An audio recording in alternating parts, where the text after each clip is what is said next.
झील को गणदुष्कर्म पर शीघ्र ओडिशा फेरई आनिबाकू अनुरोध करिसेंती पीड़ितांक बापा कहउछंती कि पश्चिमबंग में झील असुरक्षित बाष्परुद्ध कंठरे कहिसेंती मु हताश। अन्यपटे पश्चिमबंग में ओडिया डाक्तरी छात्री को गणदुष्कर्म घटना 3 जन को गिरफ्त कर दुर्गापुर थाना पुलिस। अन्य 2 जन को खोजुची पुलिस। तेबे पुरुष बंधुक सह 3 जन को गिरफ्त कर सूचना मिली। 164 अनुଯାयी पीड़ितांक बयान रेकर्ड करा जायछि। सीसीटीवी फुटेज जांच करने सह प्रमाण संग्रह करुछि फॉरेंसिक टीम। सेपटे पीड़ितांक स्वास्थ्यावस्था स्थिर रही। दुर्गापुर रे एक हॉस्पिटल भर्ती करा जायछि। से आईसीयू रे चिकित्सित होउछंती। एही घटना रे आईक्यू सिटी मेडिकल कॉलेज को रिपोर्ट तलब करिछि पश्चिमबंग स्वास्थ्य विभाग। अभियुक्तों विरोध में दृढ़ कार्यानुष्ठान पाई ममता निकट में दाबी करिसेंती मुख्यमंत्री मोहन चरण माझी। यासह पीड़ितांक बापांक सह मध्य फोन में कथा होइछंती।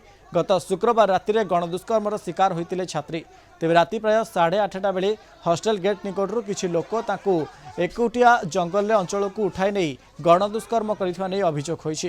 तेबे गणदुष्कर्म करने सह तांको मोबाइल फोन 5000 टंका छड़ाई नहीं पीड़ितांक छात्रीक बापा अभियोग करिसेंती।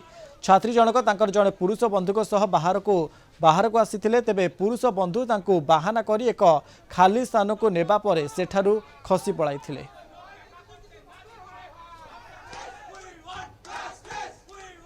मो झीटी मु एडमिशन करी एमबीबीएस पढ़ुला +2 सेकेंड ईयर है। हठात गोटे पिला बदमाशी करी से पिला को जबरदस्ती बाहर को नहीं गला। तेणु सी 3-4 जन पिला शिकार है। झील एवं स्टेबल अच्छी टिके भल अच्छी जना पड़ुची। मोर पुलिस महोदय को अनुरोध मो झील को न्याय मिलू। भविष्य जमी मो झील भाई आउ 5 जन झील यही परिस्थिति फेस न करंतु यही होची मोर अनुरोध पुलिस को। आपण चिकित्सा चलछि चिकित्सा पर केते आस्था छिला आपण ना चिकित्सा करूचंती आज्ञा मिछ कहीं कमी टिके develop होईची। 3 persons arrested and they have been forwarded to court today and further investigation is on. Everything is going according to all the protocol. All investigation is taking place.